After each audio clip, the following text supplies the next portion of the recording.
a Dramatic Health production.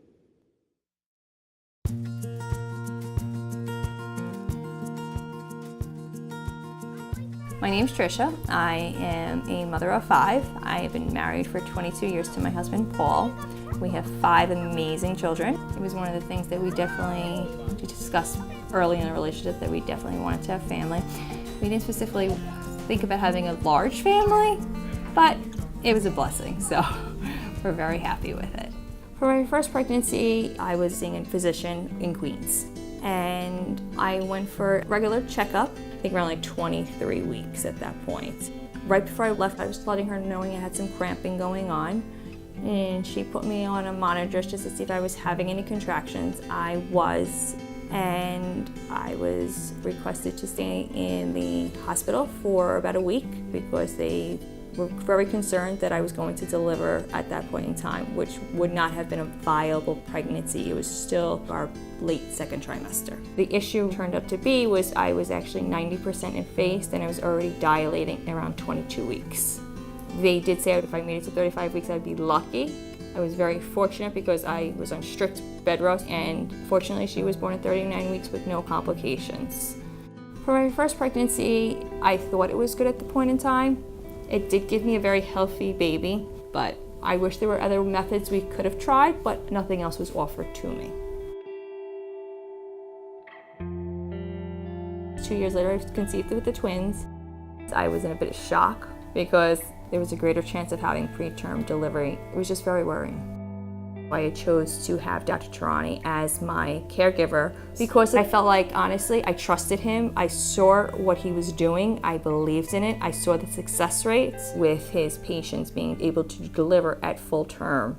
Tricia, we know her for more than 10 years. She's one of the best patients we ever had.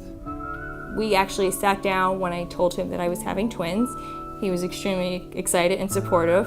But we did have a very thorough conversation about my poor OB history, and we agreed there was no way I would be able to handle a twin pregnancy.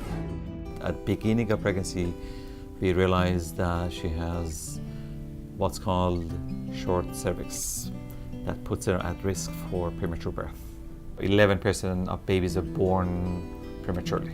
That's 500,000 babies born every year prematurely. And every child that's born prematurely costs the healthcare system millions of dollars. Now in medical society, most doctors believe that they shouldn't do anything until someone has one premature child. Then after that, you do the surveillance. Our theory is the best medicine is prevention. That's what we do. We prevent the disaster. She had a treatment known as a cerclage, which is a stitch, which is actually a nylon suture we put around the cervix to keep it closed so the baby stays in the womb another few more months. He highly suggested the cerclage, and he explained to me with the cerclage, he can't guarantee there would be no additional complications, but I would have a chance of having a longer pregnancy. The way we perform cerclage is different than other medical institutions because we use a special suture and we use ultrasound guided suturing. So our technology is superior to other medical centers. When they removed the cerclage, we removed it in the hospital just as a precaution because they were multiples. And as soon as they removed the cerclage, I was 4 centimeters dilated. And I thought I was gonna go home that day, and they were like, no, you're having babies today. So I was like, oh, okay. They were born late preterm, 35 weeks and 5 days. They were healthy and they were able to come home with me within 2 days. So without the stitch being in, I would have probably had preterm babies. In her case, that simple procedure of stitch created perfect babies. Once patients known to have incompetent cervix and they get cerclage, so every subsequent pregnancies, they should have it done again, but much earlier, usually at 11 weeks. So in Tricia's case, at 11 weeks we did cerclage, and she went like smooth sailing the entire pregnancy. And at the month before her due date, we removed it, and Diane, the midwife, delivered her happy, healthy baby. And my last pregnancy, we had the cerclage moved. It was about between 3 and 4 centimeters again, and I delivered within a day or two. If you need a cyclage, does not mean the end of your pregnancy, does not mean that you're going to have to be in full bed rest. Each situation will be completely different and will have to be modified. But for the most part, it's just a normal pregnancy as everybody else. Unfortunately, in medical community, most doctors don't believe in cyclage. National statistics, cyclage success rate is 45%. In our organization, our success rate is close to 90%. We have performed less than 200 cyclages in 10 years. And 90% of those children were born at term, perfect babies.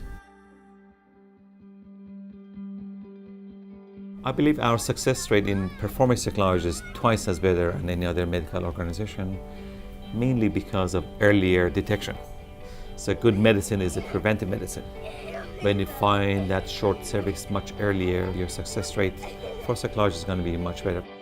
I can actually say with experience from my first pregnancy where I had only 3 sonos perform the entire pregnancy. And when I came with Dr. Tirani, I had multiple sonos. In the beginning, I was like, why do I really need these things? But in the end, I realized why, because we were watching my cervix, we were watching it closely to making sure that my cervix was not shorting and the cyclage was staying in place, and which was able to give me my healthy children. The more thorough we are, the more they trust in us. We as doctors and they as patients, we all have mutual goal, and goal is one goal, excellent outcome. And we do our best to achieve that excellent outcome.